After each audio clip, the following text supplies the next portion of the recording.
I want to show you something. It is documents by rights I should not have. No one should, except for the men and women whose job it is to keep us safe when we fly. These are the documents right here, 93 pages worth, detailing the equipment that the TSA uses, the details who doesn't have to be screened, what passes look like that can actually get you through security. Sensitive details in these documents on how the TSA works, where the system's vulnerable, and how a bad guy could exploit those weak points. Now, I'm not going to read you the details in these documents because they do add up to a how-to manual for terrorists. But the TSA posted those documents, all 93 pages, online in another government website for would-be contractors to read. They had the sensitive bits kind of blacked out, but the redactions were simple to remove. So now the entire document is out there uncut. Joining us now to talk about this breach of security is Clark Kent Ervin, former Inspector General for the Office of Homeland Security, also former TSA Air Marshal Robert MacLean. Clark, this isn't just a casual memo. I mean, this is a comprehensive, detailed plan on airline security. How bad a breach of security is this? It's really huge, Anderson. As you said in the lead-in, this is really the most serious security breach on TSA's part since 9/11 and since TSA's creation in 2002. The worst breach since 9/11. Yeah, I couldn't believe it this morning. It really couldn't be bigger. And it comes against a backdrop, as you know, of other serious breaches on TSA's part.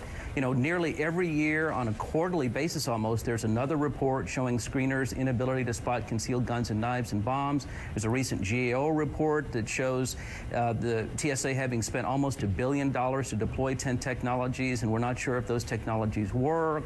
No cost analysis performed. And there's an IG report out in the last few days that says that millions of dollars of equipment is wasted. But this is far and away the most serious breach that's happened to date. Robert, you were an Air Marshal. You got fired from the TSA for disclosing information that you said showed the agency was cutting corners on flight security. How does something like this happen?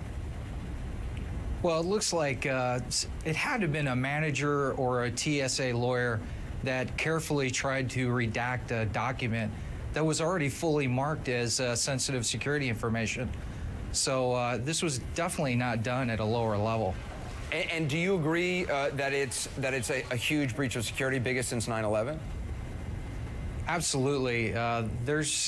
It pretty much, it gives up everything. It's a playbook for anything you want to know to get through the screening process.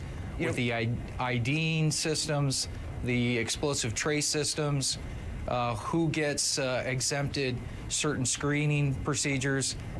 It just has way too much information on there. Yeah, I mean, it literally shows the passes that a CIA officer could use, or an Air Marshal like yourself could use, or anybody could use in order to get through security. Clark, the TSA is saying, well, look, this was just one of many security plans. It was outdated. It was never implemented.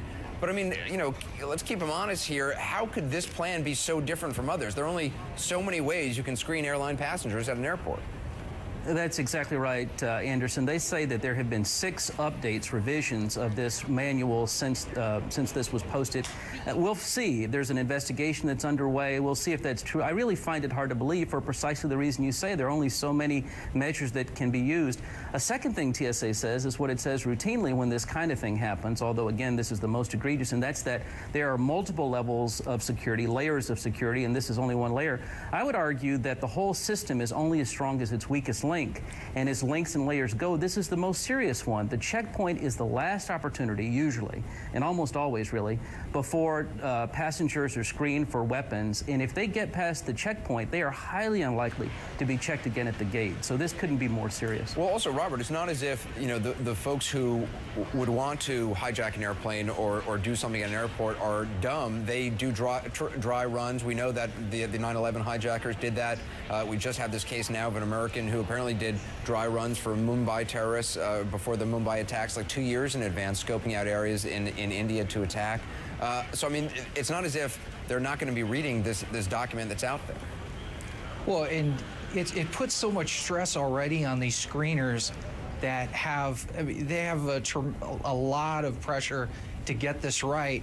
And now, if they get by them, now you got to consider it's now the air marshals that got to worry about who gets through here. So there's just, and now we have nervous passengers on the holidays. It's just everybody around in this is definitely going to be upset about this. So, Clark, I mean, what's the takeaway? Someone sitting at home, you know, I mean, there's not much you can do about this. This is a mistake somebody else made, but where do you go from here? Well, I mean, that really is the key question, and my answer to it really is twofold. First of all, TSA has got to change tonight. I hope it happened earlier today. The procedures that were put in place in that document, where there were relaxed procedures identified, those procedures should be tightened. Where vulnerabilities in deployed equipment were identified, that equipment needs to be supplemented if it's possible to supplement it with additional measures. That's the first point. The second point is accountability. There's got to be a full investigation of this. I hope it's done not by TSA internally, but by the independent inspector general. And then whoever, one person or people who are found to be responsible for this have to be held accountable. They've got to be fired. And if the negligence is so gross, perhaps criminal charges should be considered, because this cannot be allowed to happen again. Yeah, and I just want to remind our viewers, we're not giving out any actual details that were in this thing, although frankly anybody who was online could have gotten the details right out of this document. But we're not doing anything to actually give details. But without doing the story, I mean, nothing's going to change. Robert MacLean, appreciate your time tonight. Clark Kent Irvin, thank you very much as well.